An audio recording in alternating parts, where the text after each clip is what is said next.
What's going on, guys? This is Vince with vshred.com and back in the gym again. I know, like, this is the second video I've done in like 3 months, finally getting over my injury, and I've been working out. And one of the things that I got really reminded of now that I'm going a little bit lighter and focusing on different exercises is one of the most important rules that you need to remember whenever you're doing chest exercises if you're trying to build a bigger, stronger chest. And today I'm going to walk you through it.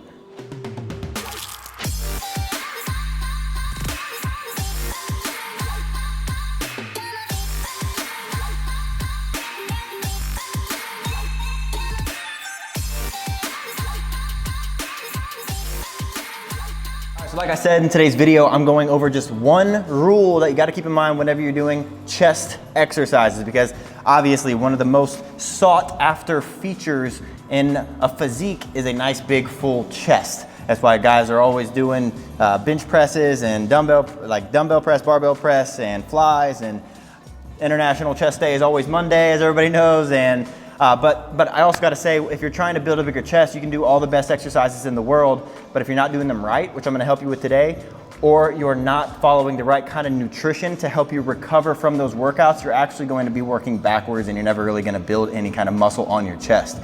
If you want to know what kind of macros, like carbs, fats, and proteins, what kind of diet you should be following to help you build muscle and help you or lose weight or burn fat, whatever your goals are, I have a free body type quiz. It's in the link down below in the description, and it'll tell you exactly what you need to do. Also, if you're not yet subscribed to the channel, make sure you are smashing that subscribe button and joining the VShred fam here on YouTube and the hashtag notification squad. Let me know down in the comment section if you're a part of it.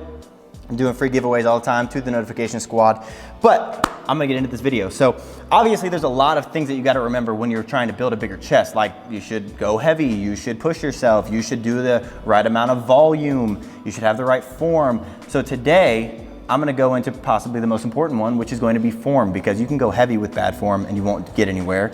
You can do the right volume with bad form, you won't get anywhere. And so this is probably the most important rule that you gotta remember when you're going to do chest exercises. And I'm gonna start off by doing it with some flies, just because they're lighter and easier to show. So going back with flies, a lot of times you see guys and they'll be going super heavy first off, which is a big no-no if you can't handle the weight. If you can't handle the weight, go heavy.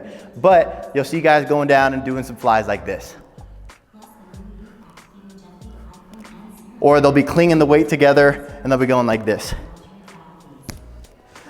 And so the issue here is that you're not getting the full range of motion. And I've made videos about this before, full range of motion, but if you don't really know what I'm talking about when I say full range of motion for your chest, all I'm talking about is forget what's in your hands. Drop that weight for a second and put your hands up and do a fly real quick. What is the fly going to look like? It's going to look like your arms coming out to the side of your body and then your arms coming back together to the midline of your body. And so by doing this, you gotta remember, it doesn't matter what your hands are doing. Whether your arms are completely bent or not, that's just going to be how much leverage is actually on your chest, how much weight is actually gonna be on your chest if your arms are completely straight or if they're super bent. So it doesn't matter what your hands are doing. It doesn't matter if they're being brought together right here. What matters is your elbow, because how you're gonna be working your chest is by bringing your elbow in towards the midline of your body, bringing this elbow in towards the midline of your body. That is what's going to be working that chest, opening it up and bringing it back together, stretching it at the bottom and getting that peak contraction right there. Doesn't matter if my arm's like this. That's why you see chest press machines when your arms are like this, because all that matters is what your elbows are doing. So the next time that you're going to do chest exercises, and it doesn't matter if it's a fly, which I'll show you first off, it doesn't matter if your arms are completely bent like this. This would obviously be super weird if you did this, but all I'm showing is that all you want to focus on is what your elbows are doing. So my elbows are all the way out to the side. I'm getting a stretch, nice tension on the muscle, and then I'm bringing my elbows together at the top, squeezing my elbows as much as possible, and then bringing them back out. So all I'm focusing on is my upper arm and getting my elbows as far out as I can, and then bringing my elbows to the midline of my body. So that's with a fly. That might be a little more obvious.